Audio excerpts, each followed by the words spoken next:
Worth pointing out for the international audience, Europe is not one place when it comes to this conversation. Certainly, if you look at Spain, you look at France, we've had very different policies and we have very different outcomes in different places. How concerned are you about the winter and how drastic measures have to become in Austria and in Germany? Well, we've seen how fast the situation can change.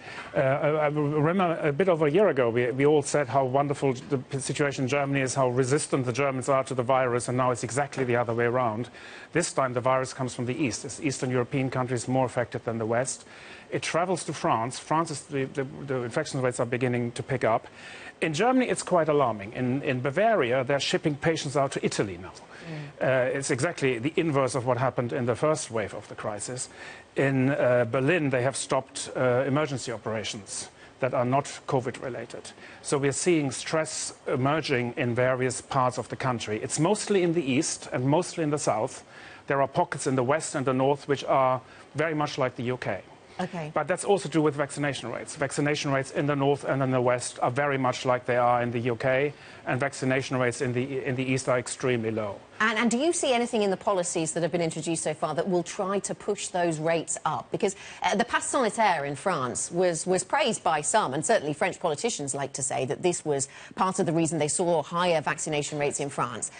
Could something like that work in Germany or Austria? It's too late for that now. It's a bit too late for that, and the Germans have not learned the main lessons from the last crisis, which is that you have to centralize the management of the vaccination campaign. It's still a matter of the government does the funding, the states do the organization and the supervision, and everything goes wrong and they disagree on policy. That's basically what happened. The health minister has just essentially banned the Pfizer vaccines for the next phase of the vaccination. Because he has a big stock of Moderna vaccines in the cellar, and the doctors don't want to use the Moderna vaccine. And there's now protest about what is the right vaccine to use. Now, we should not be in that situation when the country should be starting the booster shot campaign, when only a few million people have had it. It's a much lower rate than what we've had in the UK, and which is the reason why the UK is as a country in a better position facing this winter. But this is again a mirror image of what we heard from policymakers in Germany 12 months, 18 months ago, when there was clarity on communication where you weren't getting it from other leaders, and now you have mixed messages from the leadership in Germany. What are the potential political costs? And we saw the protests over the weekend across a number of Eurozone countries. How should we be thinking about this politically? Yeah, I mean, one of the problems is that Germany is sort of in an interregnum between two governments. The old government that's still running the campaign is kind of on the way out, and one gets the impression with some of the ministers that they're no longer fully in charge. Not an accusation of Angela Merkel. She is really giving her best, but there's only so much she can do at the moment. Now, the new coalition, which isn't in power yet, has also sent many conflicting signals about this.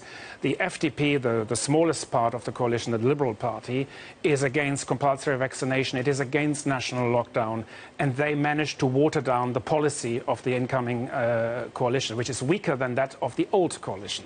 So as we're going, we're changing government at a time when the political consensus for a strong reaction has fallen.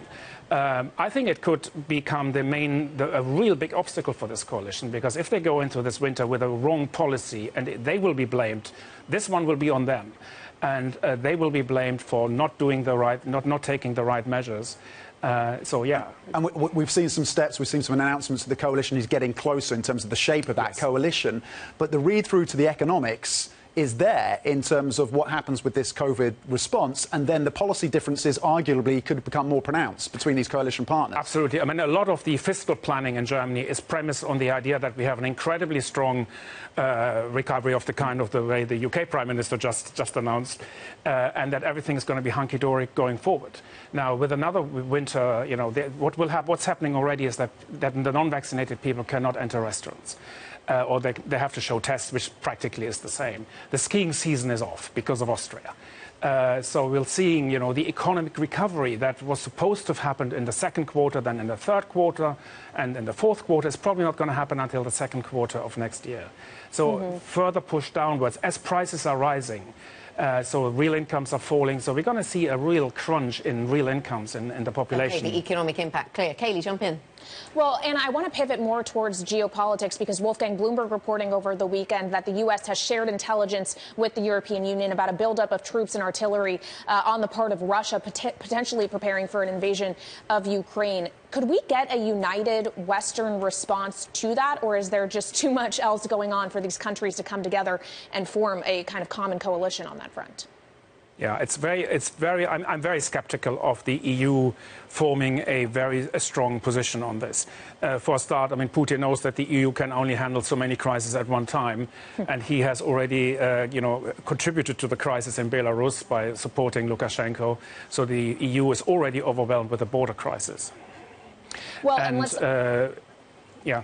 And in terms of other crises the EU is dealing with, we've, of course, seen a major energy and power crunch playing out over the last several months. How does the Nord Stream 2 relationship also complicate this? I think what will happen is there will be, even if Putin took the step, I'm not sure he will, but even if he took the step and invaded, eastern Ukraine, if you take the most extreme of those scenarios, the Western response would be one of outrage, but we will obviously not starting to stop Nord Stream 2, or we will not starting to, start real sanctions, cut Russia off from the financial. From the financial markets, which we can do through the SWIFT system. So there are a number of potential responses we would have, but the EU will not have the unity to pull the emergency trigger. So they will do what they always do. They will talk. Merkel will call, or Scholz, whoever will be in power by then, he will call Putin. And then there will be an attempt for a diplomatic solution. It's always been like that. So I'm not very hopeful that there's going to be this strong EU response. The EU is not set up for this kind of thing.